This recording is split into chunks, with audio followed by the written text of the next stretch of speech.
Sera memeluk Rio yang baru terbangun. Tubuh lelaki itu masih lemah dan dari tenggorokannya keluar suara serak yang terdengar menyedihkan, seolah kelegaan dan rasa sakit bercampur menjadi satu. Namun, meski baru tersadar, matanya segera menunjukkan kesadaran penuh. Ia menatap wajah Sera seakan memahami apa yang terjadi bahkan tanpa penjelasan.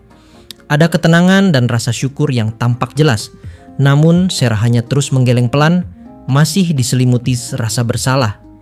Rio memahami bahwa Sera datang untuk menolongnya. Ia mencoba menenangkan gadis itu dengan senyum kecil, tetapi Sera menatap ke arah lain, ke tempat Abel terbaring. Dalam pandangannya, keputusan yang ia ambil di medan perang tadi terasa seperti kesalahan besar. Rio kemudian menyentuh pipi Sera dengan lembut, dan rasa tegang di wajah gadis itu sedikit mereda. Luka Rio sendiri tampak telah membaik. Ketika tangannya menyentuh perut bagian kanan, ia menyadari bekas luka yang sebelumnya dalam kini telah pulih seluruhnya. Rupanya selama ia tidak sadar, seseorang telah memberinya sihir penyembuhan tingkat tinggi. Napasnya kini stabil, dan kesadarannya pulih sepenuhnya. Sera berusaha menahan tangis yang masih mengancam pecah, sementara Rio berusaha menenangkan suasana dengan nada ringan. Ia bahkan menyinggung rencana mereka setelah semua ini berakhir. Sebuah makan sederhana di Baisokutei, menikmati kari panas seperti hari-hari biasa. Sera mengangguk kecil, matanya memerah, namun ada senyum tipis yang kembali muncul di wajahnya. Namun kehangatan singkat itu segera berganti dengan keseriusan baru ketika Rio menanyakan kabar Kenneth. Abel menjawab dengan tenang bahwa Kenneth memang selamat, namun sempat terjebak di dalam es yang diciptakan oleh sihir Rio sendiri selama pertempuran di laboratorium. Rio tampak menyesali hal itu sejenak, tapi tak lama kemudian berita baik datang. Kenneth berhasil keluar dari lapisan es dan dalam keadaan sadar. Ketika akhirnya mereka berkumpul, semua orang merasakan kelegaan yang sama. Pertempuran telah berakhir dan meski luka dan kehilangan masih terasa, nyawa mereka terselamatkan. Beberapa waktu kemudian, Rio dan Abel berjalan menyusuri koridor panjang di dalam istana Tuan Tanah. Hening menemani langkah mereka. Sinar matahari sore menembus jendela, menyorot debu yang menari di udara. Suasana jauh berbeda dari hiruk-pikuk pertempuran sebelumnya. Kini hanya ada sisa kelelahan, rasa tenang, dan sedikit perenungan dalam setiap langkah. Rio sadar bahwa mereka telah kalah dalam pertempuran besar itu. Namun baginya, kekalahan tidak selalu berarti akhir. Ia menilai bahwa dalam setiap kekalahan tersimpan pelajaran yang lebih dalam daripada kemenangan yang mudah. Abel mendengarkan dalam diam, memahami bahwa Rio tidak sedang mencari pembenaran, melainkan mengakui kelemahannya dengan jujur. Bagi Rio, akar dari kekalahannya kali ini sederhana. Ia kehilangan ketenangan. Saat memasuki ruangan di mana Kenneth hampir terbakar oleh ledakan api, pikirannya terguncang. Ia melupakan prinsip yang selama ini ia pegang, bahwa dalam pertarungan antar manusia, mengambil ketenangan lawan adalah dasar dari kemenangan. Kali ini, justru ketenangannya sendiri yang diambil alih oleh emosi. Ia mengakuinya dalam hati, menjadikannya pelajaran yang akan ia bawa selamanya. Abel, meski kecewa atas hasil akhir, merasakan kekaguman terhadap ketenangan sahabatnya itu. Tidak banyak orang yang mampu menerima kekalahan tanpa menghindar. Sebagian besar manusia, di dunia manapun, lebih memilih menyalahkan keadaan atau mencari alasan.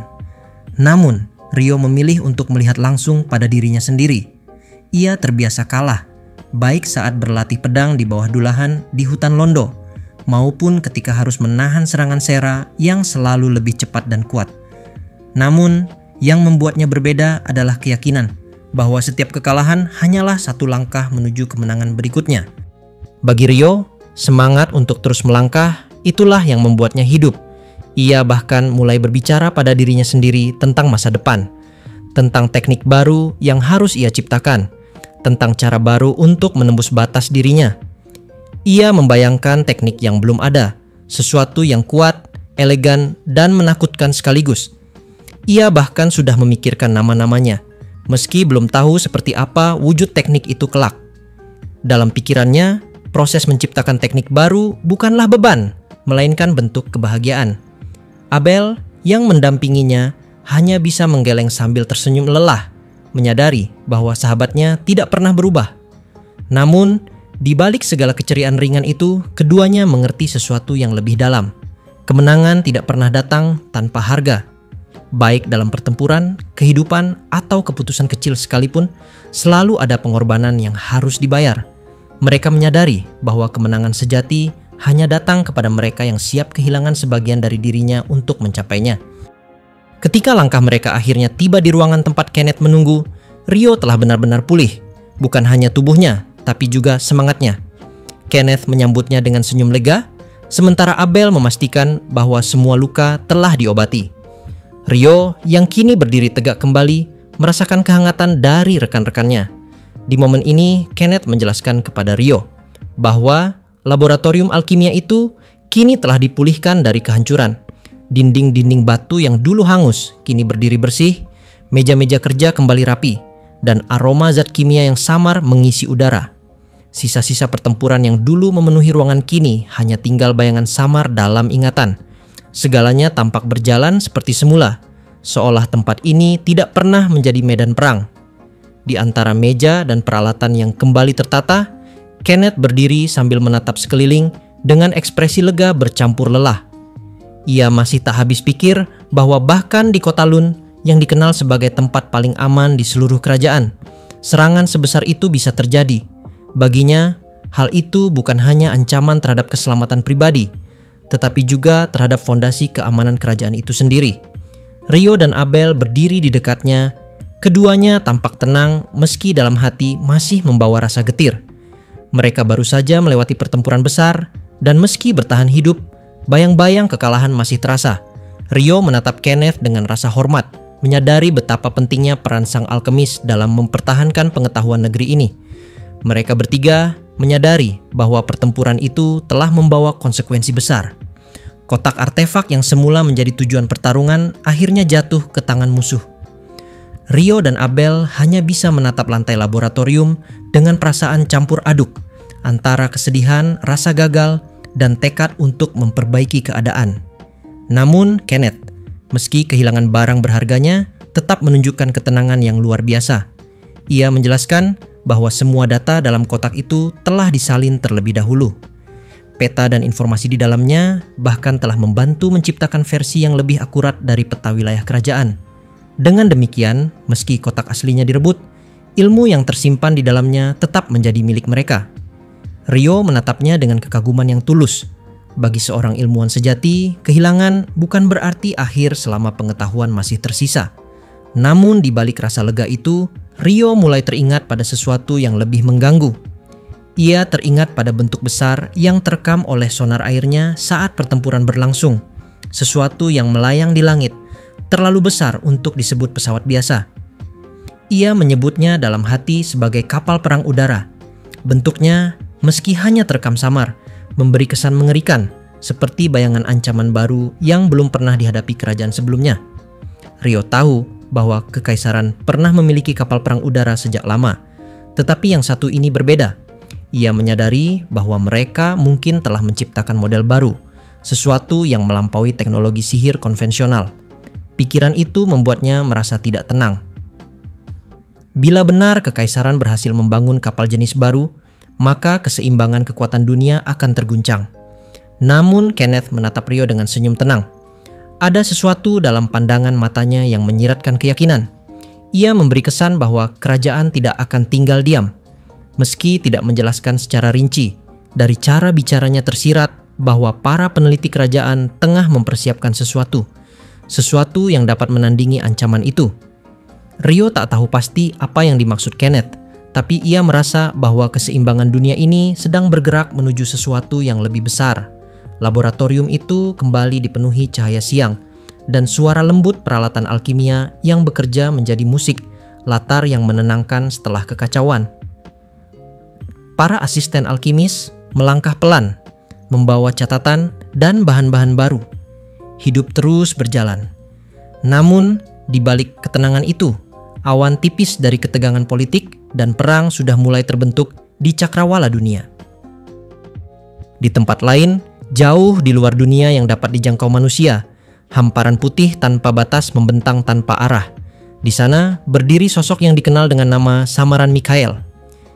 Ia adalah pengamat dunia entitas yang memantau pergerakan nasib berbagai makhluk dari ketinggian yang tak tersentuh. Di tangannya tergenggam sebuah papan batu besar yang memancarkan cahaya lembut. Permukaannya berisi aliran simbol dan catatan dunia. Ia menelusuri catatan tentang dunia tempat Rio berada.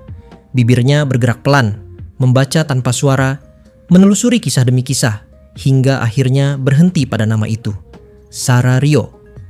Mikhael tampak merenung, mengingat sesuatu tentang vampir dan reinkarnasi yang pernah muncul di catatan lama. Namun kali ini, data tentang pemimpin vampir itu hilang sama sekali, seolah terhapus dari seluruh jaringan dunia. Ia mencoba mencari ulang, menggeser simbol-simbol di papan batu itu, namun hasilnya sama, kosong. Ia menyadari bahwa beberapa hal memang tidak dapat dijelaskan bahkan oleh sistem dunia itu sendiri. Ada peristiwa-peristiwa besar yang meninggalkan jejak samar, tetapi tidak memiliki titik awal yang jelas, seperti seseorang yang terlahir tanpa catatan kelahiran, namun tetap eksis di dalam dunia. Ia menamainya sebagai anomali dan mengaitkannya dengan sesuatu yang dikenal sebagai kekacauan besar, peristiwa purba yang pernah mengguncang seluruh tatanan dunia. Namun pada akhirnya Mikhael berhenti mencari. Ia menatap papan batu itu dengan tatapan kosong dan akhirnya tersenyum kecil, seolah menerima bahwa beberapa rahasia memang harus dibiarkan tetap tersembunyi. Dunia tidak sepenuhnya dapat dimengerti, bahkan oleh pengamatnya sendiri.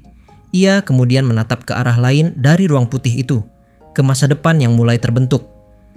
Dalam pandangannya, perang besar tampak mendekat, bukan sekadar pertempuran antara kerajaan dan kekaisaran, melainkan benturan ide, keyakinan, dan keinginan yang akan mengguncang keseimbangan seluruh dunia. Ia merasa getir, menyadari bahwa manusia tampaknya tidak pernah bisa berhenti saling bertarung. Namun kemudian pikirannya berubah. Ia menyadari bahwa konflik bukan hanya milik manusia. Segala yang hidup, dari makhluk terkecil hingga yang teragung, selalu berjuang untuk bertahan. Pertarungan dalam bentuknya yang paling murni adalah hukum dasar keberadaan itu sendiri. Selama dunia terus berputar, konflik akan terus ada, sebagai cara alam memastikan bahwa kehidupan tidak berhenti. Dalam keheningan ruang putih itu, Mikhael menutup matanya sejenak. Ia berbisik pelan, mengingat masa lalu, dan memandang ke depan dengan campuran sedih dan kagum. Bahwa mungkin, di balik semua peperangan dan kekacauan, tersembunyi rahasia terdalam dunia. Bahwa dari konfliklah lahir kehidupan, dan dari kehancuran lahir harapan baru. Sampai di sini cerita dari volume ke-6 sudah selesai. Berikutnya, mari kita masuk ke dalam cerita pertarungan antara Debuhi melawan Knightley pada volume yang ke-7. Di halaman depan rumah Rio yang luasnya bahkan cukup untuk menampung 3 lapangan sepak bola, seorang penyihir berelemen air tampak berdiri dengan ekspresi penuh kepuasan. Di hadapannya, gelombang kecil air membentuk pola rumit yang berkilau di bawah sinar matahari. Rio baru saja menyempurnakan teknik sihir barunya, dan dengan tawa penuh semangat, ia menyebut penemuannya sebagai teknik mematikan yang revolusioner. Abel, petualang sekaligus sahabatnya yang menyaksikan dari dekat, hanya bisa menatapnya dengan campuran rasa kagum dan bingung. Ia sudah terbiasa melihat wajah penuh percaya diri. Itu setiap kali Rio menemukan sesuatu yang baru. Namun kali ini, ketidakyakinan tersirat jelas dari matanya. Rio tentu memperhatikan tatapan itu, dan seperti biasa, ia menanggapinya dengan sikap yang hampir teatrikal, seolah keberhasilan menciptakan teknik baru hanyalah hasil dari latihan rutin sehari-hari. Bagi Abel, ucapan itu terdengar mustahil. Ia bahkan mengingat dengan jelas bahwa hanya 5 menit sebelumnya, Rio juga telah berteriak menemukan teknik andalan yang lain. Kecepatan penciptaan yang seperti kilat itu membuatnya sulit mempercayai bahwa setiap teknik benar-benar melewati proses mendalam. Namun, Rio tetap teguh pada pendiriannya. Ia menegaskan bahwa semua pencapaiannya merupakan hasil kerja keras tanpa henti, seolah inspirasi dan latihan telah menjadi satu dalam dirinya. Dalam suasana itu, Rio mulai menjelaskan hasil eksperimen terbarunya. Teknik yang baru disempurnakan 5 menit lalu disebutnya sebagai ranjau uap air dinamis, pengembangan dari teknik sebelumnya drizzling yang sering ia gunakan. Menurut penjelasannya, teknik baru itu dapat dipasang di suatu lokasi dan bertahan selama 1 jam, jauh lebih lama daripada versi terdahulu yang hanya bertahan 10 detik. Dengan kemampuan untuk mempersiapkannya lebih dulu, Rio menilai bahwa ruang taktis dalam pertempuran akan semakin luas. Teknik ini bahkan bisa digunakan untuk menghadapi banyak musuh sekaligus, sebuah kemajuan besar menurut pandangannya. Abel mendengarkan dengan seksama, meskipun tidak sepenuhnya memahami teori di balik sihir tersebut. Ia tahu bahwa penjelasan Rio selalu terdengar kompleks, namun nada antusias dalam suara sahabatnya membuatnya yakin bahwa itu adalah sesuatu yang luar biasa. Ia hanya bisa mengangguk, merasa kagum dan sedikit kewalahan. Rio kemudian membahas teknik terbarunya yang lain, yang baru saja ia beri nama Rakurima Abelu, sebuah teknik yang menurutnya terinspirasi oleh Abel sendiri. Dari penjelasannya, teknik itu melibatkan serangan sihir es yang diarahkan pada betis lawan dengan kekuatan yang sangat keras, hingga menimbulkan rasa sakit luar biasa. Nama teknik itu, yang berarti air mata Abel, ternyata berasal dari keyakinan Rio bahwa bahkan Abel sekalipun akan menitikan air mata jika terkena serangan tersebut. Abel tentu tidak yakin apakah teknik seperti itu pantas disebut teknik andalan, tetapi melihat kesungguhan di wajah Rio, ia memilih untuk tidak memperdebatkannya. Dalam hati, ia hanya bisa menyimpulkan bahwa dunia sihir dan dunia pedang memang dua ranah yang berbeda. Mungkin selamanya tak akan saling sepenuhnya memahami. Setelah membahas teknik barunya, Rio berbalik menyinggung tentang teknik pedang yang baru-baru ini dipelajari oleh Abel. Ia mengingat bagaimana Abel pernah menggunakan jurus tusukan puncak tunggal, sebuah serangan lurus dengan kekuatan menembus yang menakjubkan. Bagi Rio, teknik itu terlihat elegan dan mematikan. Namun, di tengah kekagumannya, pikirannya melayang pada sesuatu yang lain. Nama seseorang yang tiba-tiba muncul di benaknya.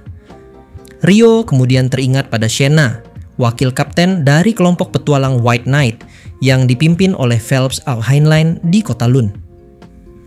Ia pernah mendengar kisah tentang Shena, seorang ahli sihir dua elemen yang dulunya adalah pembunuh bayaran, sebelum akhirnya menjadi pengikut Phelps setelah dikalahkan olehnya. Cerita itu menarik perhatian Rio, terutama karena rumor yang beredar bahwa Shena menggunakan jarum sebagai senjata. Ia mulai bertanya-tanya tentang kebenaran rumor itu. Menurut kabar yang ia dengar dari Abel, belum ada satupun petualang yang pernah melihat Shena menggunakan jarum secara langsung. Kisah itu lebih menyerupai legenda di antara para petualang Lund, semacam misteri yang membuat sosok perempuan itu semakin sulit ditebak. Pikirannya semakin terpicu ketika mengingat perjalanan mereka sebelumnya ke Twilight Land.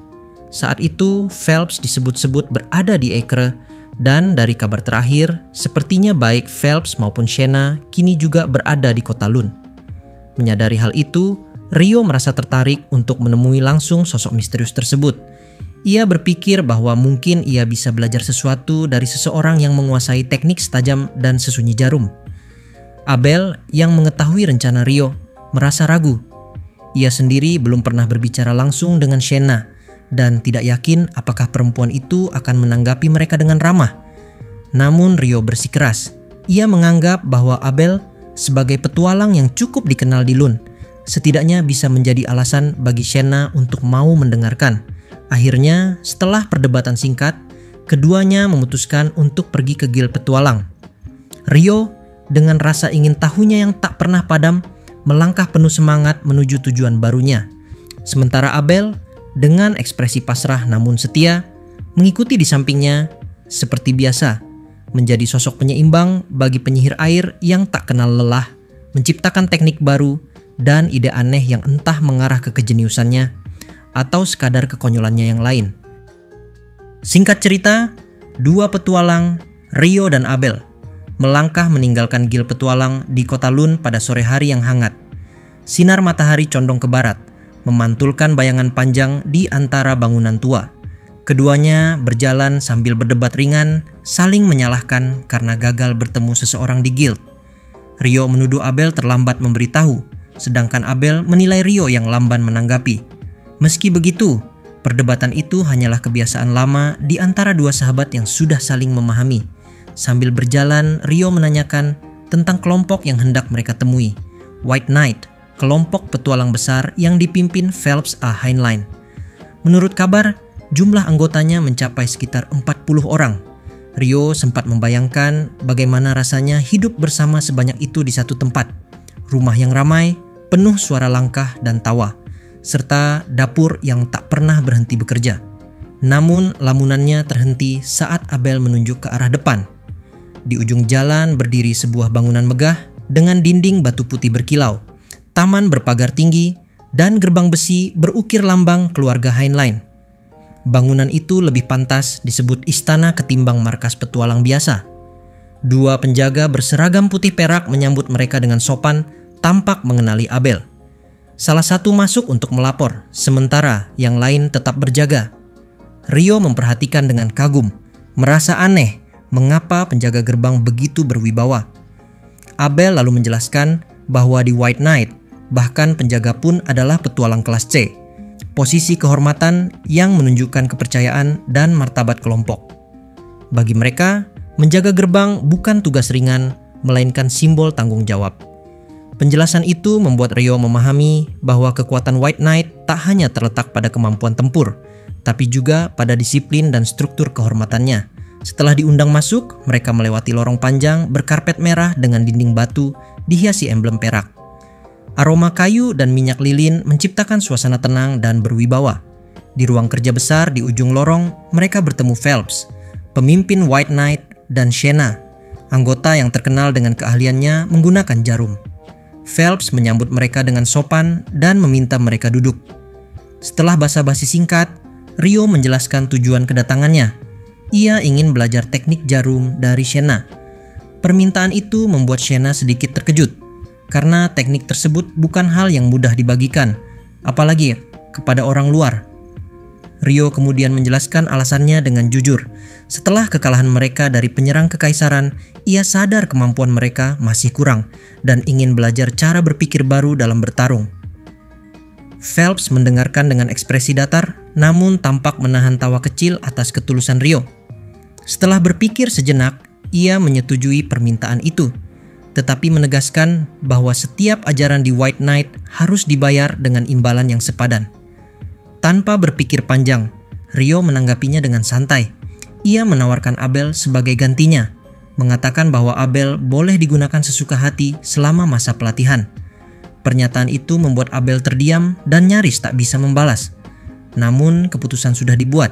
Phelps hanya tersenyum dan menerima dengan tenang, sementara Shena mengangguk tanpa banyak komentar.